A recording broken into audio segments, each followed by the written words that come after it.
Hello students, last video में आपने देखा था कि मियोसिस फर्स्ट, ठीक है, मियोसिस फर्स्ट जो स्टेज है उसके बारे में हमने आपको डिस्क्राइब किया था, ठीक है। और अब आपको मियोसिस सेकेंड स्टेज के बारे में हम आपको बताएंगे, ठीक है। ये जो मियोसिस की प्रोसेस होती है, अर्धसूत्री विभाजन होता है, वो दो अवस्थाओं में कंप्लीट होती है। पहली मियोसिस फर्स्ट और सेकेंड इज मियोसिस सेकेंड, ठीक है। अब देखिए जो मियोसिस सेकेंड और इन दोनों के बीच की अवस्था क्या कहलाती है? इंटरकाइनेसिस, ठीक है, इंटरकाइनेसिस। इसमें क्या होता है, मियोसिस फर्स्ट में जब टू सेल्स का फॉर्मेशन हो जाता है, निर्माण हो जाता है, इनमें गुणसूत्रों की संख्या आधी रह जाती है। फिर धीरे धीरे क्या होता है कि जो गुणसूत्र है वो क्या होने लगते हैं? पतले होने लगते हैं, ठीक है। और जैसे ही आपकी प्रोफेज अवस्था आती है, मियोसिस सेकेंड की जो पहली अवस्था है वो है प्रोफेज सेकेंड। इसमें क्या होता है, जो गुणसूत्र होते हैं वो संघनित होने लगते हैं, मोटे होने लगते हैं, ठीक है। क्यों? क्योंकि इनका जो है डिवीज़न होना शुरू हो जाता है। देखिए फिर आपकी आती है मेटाफेज सेकेंड। इसमें क्या होता है, गुणसूत्र मध्य अवस्था में आ जाते हैं, मध्य भाग में आ जाते हैं। किसके? आपके केंद्र कोशिका के मध्य भाग में आ जाते हैं। और ये क्या होते हैं? अपोजिट पोल पे क्या स्थित होते हैं? आपके तारकाय। इनमें रेज होती है जिन्हें हम एस्टर कहते हैं, ठीक है। यही उत्पन्न करती हैं क्या? स्पाइंडल फाइबर, जिन्हें हिंदी में कहते हैं तर्क तंतु, ठीक है। स्पाइंडल फाइबर्स होते हैं, ये क्या करते हैं? गुणसूत्रों को बांध कर रखते हैं, ठीक है। अब फिर आती है आपकी धीरे धीरे एनाफेज सेकेंड जो है स्टेज। इसमें क्या होता है, गुणसूत्र क्या होते हैं कि ये स्पाइनल फाइबर्स और अपोजिट पोल पे ये तारक का उपस्थित होने के कारण इनमें एक बल उत्पन्न होता है, ठीक है। इसकी वजह से क्या होते हैं, गुणसूत्र अपोजिट पोल पे चले जाते हैं। क्यों? क्योंकि इनमें एक बल उत्पन्न हो, जिसे रिपल्शन कहते हैं, प्रतिकर्षण बल कहते हैं, ठीक है। इसका जो है गुणसूत्रों का वह विभाजन हो जाता है। और आपकी जो टेलोफेज सेकेंड अवस्था है, इसमें गुणसूत्रों के विभाजन के साथ साथ धीरे धीरे केंद्रक कला उपस्थित होने लगती है, केंद्रक कला उपस्थित होने लगती है। और आपकी न्यूक्लियोलस प्रेजेंट होने लगती है, मतलब केंद्रिका। और जो है गुणसूत्र जो होते हैं वो डिसअपेयर होने लगते हैं या फिर पतले होने लगते हैं एक मटेरियल की फॉर्म में, ठीक है। अब फिर जो है आपकी टेलोफेज अवस्था जब आती है तो इसमें कोशिका का विभाजन हो जाता है, एक कोशिका से दो सेल का निर्माण हो जाता है। और इस प्रकार ये पूरी अवस्था चलती रहती है। टू सेल हमारी मियोसिस फर्स्ट सेकेंड से बनी थी, ठीक है, फर्स्ट स्टेज से बनी थी। जब सेकेंड स्टेज आती है तो टू सेल हैं, अब ये क्या हो जाती है, बराबर भागों में ये इसका समसूत्री विभाजन हो जाता है, तो समान भागों में डिवाइड हो जाती है। इनसे टू सेल का फॉर्मेशन होगा और इससे जो है आपकी टू सेल का फॉर्मेशन होगा। कुल कितनी सेल का फॉर्मेशन होता है? 1 से 4। एक सेल से या एक पेरेंट सेल से 4 डॉटर सेल का फॉर्मेशन हो जाता है। कौन से विभाजन में? आपके अर्धसूत्री विभाजन में। इससे पहले हमने बताया था कि इसे और क्या कहते हैं, रिडक्शन डिवीज़न भी कहते हैं, ठीक है। अब देखिए जो अब इसमें निषेचन के तुरंत बाद ये क्रिया जो है होने लगती है। अब इसका महत्व क्या है हमारे शरीर में? अगर अर्धसूत्री विभाजन नहीं होगा तो फिर क्या क्या चीज़ें दिक्कत आ सकती है या फिर ये डिवीज़न क्यों होता है? देखिए हमारा जो निषेचन है, ठीक है, निषेचन हो जाता है कैसे? गैमीट से। आपको पता होगा कि जब निषेचन होता है मेल और फीमेल के युग्मक बनते हैं। अगुणित कोशिका क्या बनाती है? द्विगुणित युग्मनज का निर्माण करती है। और इसमें क्या होता है, आपका तुरंत अर्धसूत्री विभाजन हो जाता है। एक सेल से कई सारी सेल्स बनने लगती है, 1 से 4, 4 से 8, 8 से 16, 16 से 32, ऐसी कई सारी सेल्स बनने लगती हैं और धीरे धीरे जो है एक बॉडी को बनाने लगती हैं, ठीक है। और अगर देखा जाए तो जो मियोसिस डिवीज़न है वो हमने बताया था कि आपका जो है जनन कोशिकाओं में डिवीज़न होता है, ठीक है। क्यों? क्योंकि देखिए जैसे ये डिवीज़न हुआ, ठीक है, ये पेरेंट्स हैं, इनमें गुणसूत्र हैं, NN अगुणित हैं, ठीक है। जब ये आपस में मिलेंगे तो 2N होंगे, ठीक है। तो ये कैसा हो जाता है? नई सेल हो जाती है, ठीक है।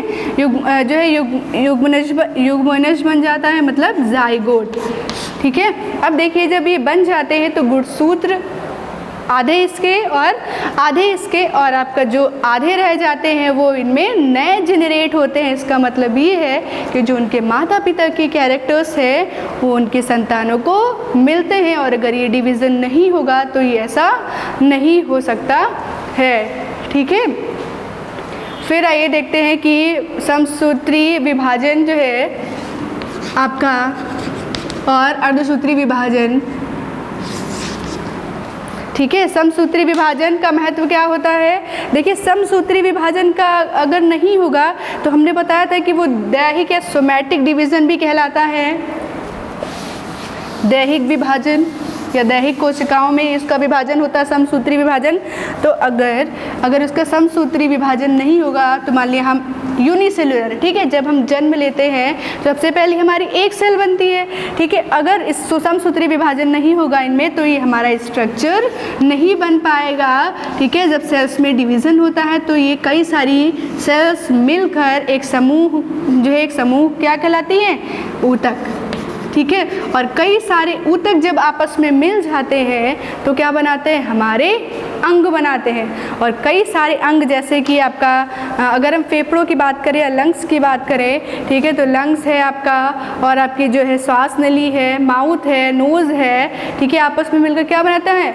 रेस्पिरेटरी सिस्टम बनाता है, जिससे हम श्वसन तंत्र, ठीक है, जिससे हम सांस लेने की प्रक्रिया करते हैं। तो कई सारे अंग मिलकर क्या बनाते हैं? अंग तंत्र बनाते हैं, और कई सारे अंग तंत्र मिलकर एक शरीर का निर्माण करते हैं। क्योंकि हमारे शरीर में जितने भी अंग तंत्र या अंग पाए जाते हैं उनका अपना एक विशिष्ट कार्य होता है या स्पेसिफिक जो है फंक्शन होता है उनका, कि ये इस काम के लिए है और ये इस काम के लिए। जैसे कि अगर डाइजेशन की बात करें तो उसमें जो है हमारे शरीर में क्या क्या चीज़ें उपस्थित होती हैं, जैसे कि स्टमक है और आपकी लीवर है, किडनी है, ये सब क्या करते हैं? हमारे उसमें अलग अलग प्रकार के जो है कई सारे फंक्शन करते हैं। जैसे डाइजेशन करता है, मतलब भोजन का पाचन हमारा स्टमक करता है, लीवर करता है, आपकी पैनक्रियाज है, उनमें से हार्मोन स्रावित होता है ना, बहुत सारी है, जैसे कि स्मॉल इंटेस्टाइन, लार्ज जो इंटेस्टाइन है। और अगर किडनी की बात करें तो वो क्या करता है? हमारे रुधिर को छानता है। अगर हृदय की बात करें, हार्ट की बात करें तो वो क्या करता है? जो हमारी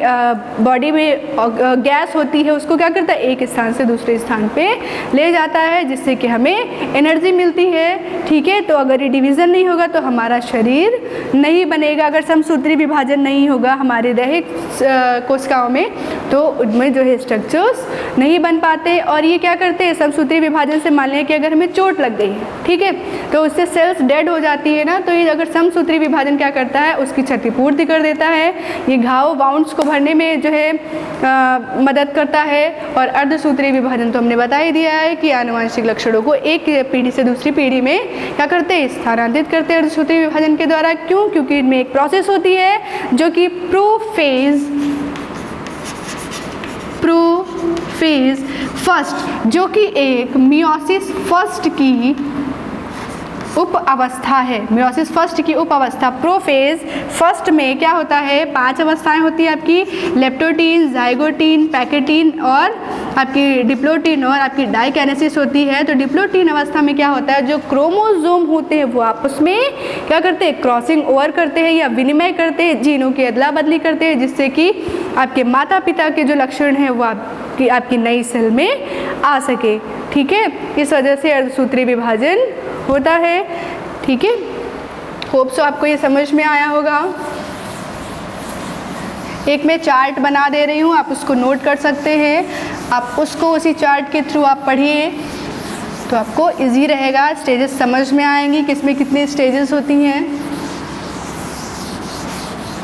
ठीक है, पूरा मियोसिस डिवीज़न का हम पूरा चार्ट बना दे रहे हैं, आप उसको देखिए अच्छे से और नोट कर लीजिए। मियोसिस डिवीज़न है ये 2 स्टेजेस में कंप्लीट होता है। पहला meiosis first and second is meiosis second. ठीक है, अर्धसूत्री विभाजन फर्स्ट, अर्धसूत्री विभाजन, ठीक है, और ये अर्धसूत्री विभाजन second.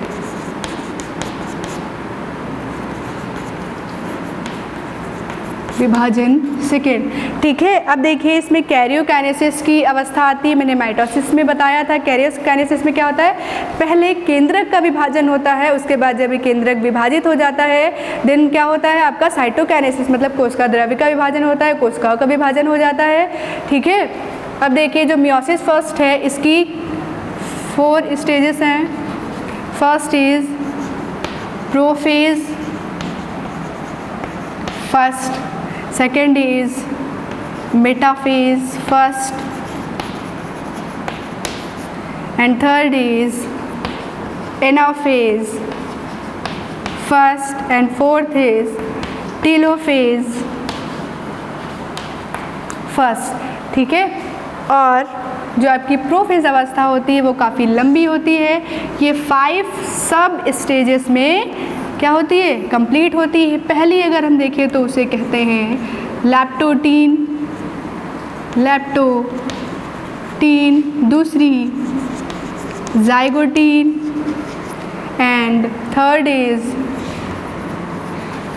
Pachytene, and fourth is diplotene, and fifth is diakinesis.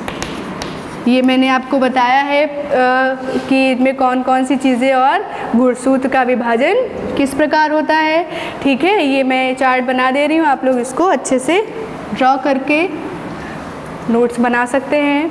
ठीक है, अगर अर्धसूत्री विभाजन की बात करें तो पहली जो है आपकी प्रोफेज, सेकंड, दूसरा metaphase, second, third is anaphase, second, and fourth is आपकी टेलोफेज सेकेंड। ठीक है, और मियोसिस फर्स्ट और मियोसिस सेकेंड के बीच की अवस्था क्या कहलाती है, इंटरकाइनेसिस। इंटरकाइनेसिस इसमें क्या होता है कि जब इसमें डिवाइड हो जाती है 2 सेल्स में, ठीक है, तो इसमें इंटरकाइनेसिस में जो गुणसूत्र होते हैं वो पतले धागोनुमा संरचना में दिखाई देने लगते हैं। केंद्रिका जो है एब्सेंट हो जाती है और न्यूक्लियर मेम्ब्रेन भी डिसअपेयर होने लगती है। और किसके लिए प्रिपेयर हो जाते हैं, ये मियोसिस सेकेंड स्टेज के लिए या विभाजन के लिए प्रिपेयर हो जाते हैं। और जो अर्धसूत्री विभाजन सेकेंड है या समसूत्री विभाजन की तरह जो है क्योंकि इनमें समान सूत्रों का विभाजन होता है। और अगर मियोसिस फर्स्ट विभाजन की बात करें तो इसमें क्या होता है, अर्धसूत्री विभाजन होता है। ठीक है, प्रोफेज में फर्स्ट जो है काफ़ी लंबी अवधि की होती है। इसमें जो है डिप्लोटीन में हमने बताया था क्रॉसिंग ओवर होता है गुणसूत्रों के बीच, जैसे ये गुणसूत्र हैं, ठीक है, और ये दूसरा गुणसूत्र है। ये क्या करते हैं, आपस में क्रॉसिंग ओवर करते हैं। क्रॉसिंग ओवर की क्या कहलाती है, क्रॉसिंग ओवर किसे कहते हैं, जीनों के अदला बदली की। ये क्रोमोसोम है गुणसूत्र, ठीक है, गुणसूत्र ये कहलाता है। ठीक है, गुणसूत्र की एक इकाई क्या कहलाती है, जीन। तो गुणसूत्रों के जीनों की अदला बदली क्या कहलाती है, आपकी क्रॉसिंग ओवर की प्रक्रिया कहलाती है। इनमें क्या करते हैं कि जो इनके जीन होते हैं इन गुणसूत्रों के वो आपस में बदल लेते हैं। ठीक है, जिससे जो है माता पिता के लक्षण उनके संतानों में आ जाते हैं। फिर जब ये आपकी डाइकाइनेसिस हो जाती है, फिर इनमें सूत्रों का विभाजन हो जाता है। ठीक है, इससे पहले भी हमने बताया था ये क्रोमैटिड्स कहलाते हैं, ये आपका सेंट्रोमियर है। ठीक है, फिर आपकी मियोसिस सेकेंड आपकी समसूत्री विभाजन की तरह डिवाइड हो जाती है। होप सो आप लोगों को समझ में आया होगा समसूत्री विभाजन और अर्धसूत्री विभाजन क्या होता है। Thank you class.